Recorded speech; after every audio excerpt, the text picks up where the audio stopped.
2500 2500 টকালৈকে চেল হৈ যায়। মোটামুটি 3500 ওপৰত হৈছে। মোটামুটি 3500 ওপৰত হৈছে।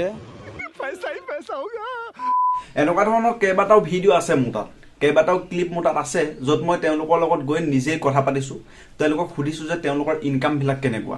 গোটেইকেইটা ভিডিঅ' গোটেইকেইটা ক্লিপ আপোনালোকক দেখাম, কিন্তু তাৰ আগতে এটা কথা শুনি লওক। নমস্কাৰ, মই কিশোৰ দাস। মই ইয়াৰ আগলৈকে গভৰ্ণমেণ্ট জবৰ ওপৰত কেইবাটাও ভিডিঅ' বনাইছোঁ, যে চৰকাৰী চাকৰি এটা পাবৰ কাৰণে কেনেকৈ পঢ়িব লাগে, কি কি কিতাপ পঢ়িব লাগে, আৰু মোৰ ভিডিঅ' কেইটা চাই পেলাই বহুকেইজনে বহুত কমেণ্ট কৰিছে। তেওঁলোকে কৈছে যে তুমি একমাত্ৰ গভৰ্ণমেণ্ট জবৰ ওপৰত কিয় ভিডিঅ' বনাই আছা? গভৰ্ণমেণ্ট জব হ'লেহে মানুহে দুবেলা দুসাঁজ ভালকৈ খাব পাৰে নেকি? গভৰ্ণমেণ্ট জব নোহোৱাকৈও বহুকেইজনে দুবেলা দুসাঁজ ভালকৈ খাই আছে। গতিকে তেনেকুৱা ধৰণৰ ভিডিঅ' কিয় বনোৱা নাই? যিকেইজনে গভৰ্ণমেণ্ট জব পাইছে ভাল কথা, বাকী যিকেইজনে পোৱা নাই, চাকৰি নাই বুলি কি মৰি যাব নেকি? দুবেলা দুসাঁজ কি ভালকৈ খাবৰ কাৰণে একো কাম নাই নেকি? চৰকাৰী চাকৰি নোহোৱা স্বত্তেও কিছু ব্যক্তিয়ে সৰু সুৰা কাম কৰি চৰকাৰী চাকৰিয়ালতকৈ বেছি টকা ঘটি আছে। গতিকে যিসকলে মোক এনেধৰণৰ কমেণ্ট কৰিছিলে, মই আপোনালোকৰ কথাটো সন্মতি জনাইছোঁ, আৰু এই ভিডিঅ'টো সেইটো সন্দৰ্ভতে বনোৱা হৈছে। মই মানে ইউটিউবত ভিডিঅ' বনাওঁ, এই যিবিলাক ৰোড চাইড দোকান আছে, ধৰি লওক ফুচকা দোকান বা এনে চাহৰ দোকান, চিংৰা দোকান, তেওঁলোকৰ মানে যিটো ইনকাম হয় তাৰ ওপৰত মানে এটা ভিডিঅ' বনাই আছোঁ মই। চ' আপোনাক দুই এটা কথা সুধিম, যিটো সত্য হয় আপুনি তাকে জনাব। আপুনি প্ৰথমে আপোনাৰ নামটো কওকচোন। মোৰ নাম জয়প্ৰকাশ। জয়প্ৰকাশ, হয়। আপুনি ইয়াতে আহেনে সদায়? মই ইয়াতে বহোঁ সদায়। অঁ, আপুনি মোক এটা কথা কওক যে আজি আপোনাৰ চেল কিমান হৈছে? মোৰ বৰ্তমানলৈকে মই 2 ঘণ্টামান হ'ল আহা। বৰ্তমানলৈকে মোৰ 500 টকামান বিক্ৰী কৰিছোঁ, আৰু 200-300 টকামান বিক্ৰী হ'ব। অঁ, মানে আজি 800 মান টকা বিক্ৰী হোৱাৰ চান্স আছে? 800-1000 টকা বিক্ৰী হয় মোৰ। অঁ, হয়। আৰু এই 800-1000 টকা যে আপোনাৰ বিক্ৰী হয়, তাত আপোনাৰ খৰচা কিমান জড়িত থাকে? খৰচটো 50% মান আপুনি মানি লওক। 50% মান খৰচ হয়। বস্তুবিলাকৰ দামো বাঢ়িলতো অলপ, সেইকাৰণে 50% মান হয়। মাৰ্জিনটো 50% থাকে আৰু। অঁ, মানে আপোনাৰ যদি 1000 টকা যদি মানে চেল হৈছে, তাত 500 টকা খৰচা থাকে আৰু। অঁ, আৰামত। আৰু আপুনি এইটো পাৰ্ট টাইম কৰিছেনে ফুল টাইম? মোৰ এইটো পাৰ্ট টাইম হয়। ৰাতিপুৱা মই বেলেগ কাম কৰোঁ। মোৰ ব্ৰেড বিস্কুট ছাপ্লাই দিওঁ মই। অঁ, ব্ৰেড বিস্কুট ছাপ্লাই দিয়ে? হয়, হয়। মানে এইটো ইভিনিং টাইমতহে আপুনি ফুচকা দোকান? এইটো মোৰ ইভিনিং টাইম হয়। ৰাতিপুৱা মৰ্ণিং বেলেগ কাম আছে। আৰু আপোনাৰ তাত যিটো ব্ৰেড বিস্কুট আপুনি ছাপ্লাই দিয়ে, তাত আপোনাৰ ইনকাম কিমান হয়? তাতে মোৰ 500-600, কেতিয়াবা অলপ বেছিও হয়, কেতিয়াবা অলপ কমো হয়। কম বেছিটো থাকিবই চবৰে বাৰু, বিজনেছত থাকেই আৰু। মানে এটা কথা ধাৰণা এটা ল'ব পাৰি যে আপুনি এই ফুচকা দোকানখন হওক বা আপোনাৰ ব্ৰেড ছাপ্লাই হওক, এই দুইটা মিলাই কৰি আপুনি মানে দিনটোত 1000 টকা এটা ইনকাম কৰিছে আৰু। 1000 টকা নহ'লেও 900-1000 টকা থাকে। দিয়াচোন, হয় অঁ, দিয়া। আৰু এইটো ইনকামতো আপোনাৰ ঘৰখন চাগে চলি যায় ধুনীয়াকৈ? আৰামত চলি আছোঁ মই।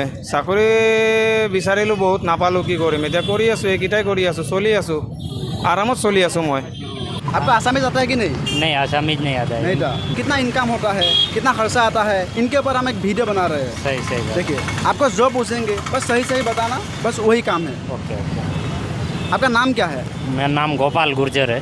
गोपाल गुर्जर। हाँ। और आज आपका कितना सेल हुआ है? 2500 के लमसम हुआ है। 2500 2500 के अंदर सेल हुआ है। और इसमें आपका लगभग कितना खर्चा आएगा? लगभग 1000-1500 खर्चा हो जाएगा। 1000 रुपये जैसा बचत रहेगा। हाँ, मतलब आप ये बताना चाहते हैं कि 1000 के आसपास आपका बच हाँ, जाता है? बस बचत हो जाता है 1000 का। और कभी कभी इनकम बहुत बढ़ जाता है कि नहीं?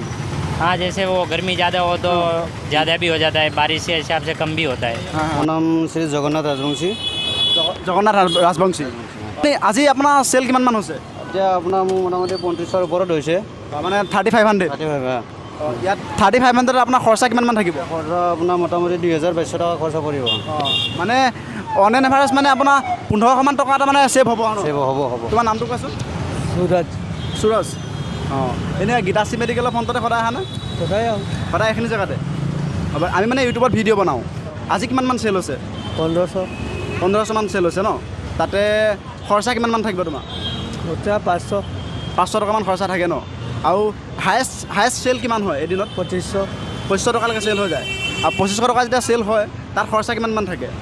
খৰচা 800। গতিকে এই সম্পূৰ্ণ ভিডিঅ'টো থৈ দি মই এটা কথাই ক'ব বিচাৰিছোঁ যে যিসকলে চৰকাৰী চাকৰিৰ কাৰণে পঢ়ি আছে, ভাল কথা, পঢ়ি থকা, চেষ্টা কৰি থকা, কিন্তু যিসকলে চৰকাৰী চাকৰি পাব পৰা নাই, মনতে এনেকৈ নাভাবিব যে এতিয়া আৰু কি কৰিম, কাৰণ কৰিবলৈকে বহুত কাম আছে, কিন্তু ডিপেণ্ড কৰে আপুনি পাৰিবনে নাই।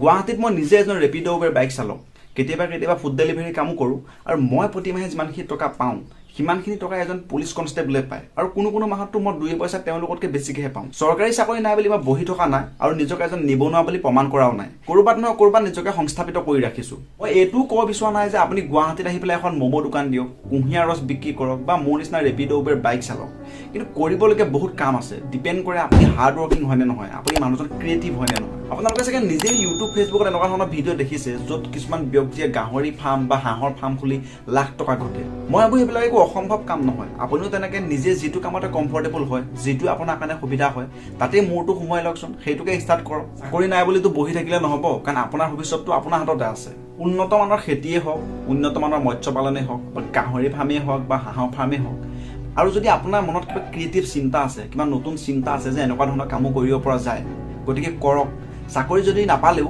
প্ৰমাণ কৰি দিয়ক যে চাকৰিয়ালতকৈ আপুনি বেছি টকা ঘটিব পাৰিব আপোনাৰ সেইখিনি সাহস আছে আপোনাৰ সেইখিনি বুদ্ধি আছে বাকী ইমানলৈকে মোৰ কথাখিনিৰ লগত যদি আপুনি এগ্ৰি কৰিব পাৰিছে আপুনি যদি ভাল পাইছে মোৰ কথাখিনি ভিডিঅ'টো এটা লাইক কৰিব আৰু যদি কিবা ক'বলগীয়া আছে কমেণ্ট বক্সত লিখি যাব কিবা কৈ যাব আৰু ভিডিঅ'টো শ্বেয়াৰ কৰিব মানে বেলেগেও চোৱাটো মই প্ৰয়োজন বুলি ভাবোঁ আৰু ফেচবুক পেজটো ফ'ল' কৰিব ইউটিউব চেনেলটো ছাবস্ক্ৰাইব কৰিব থেংক ইউ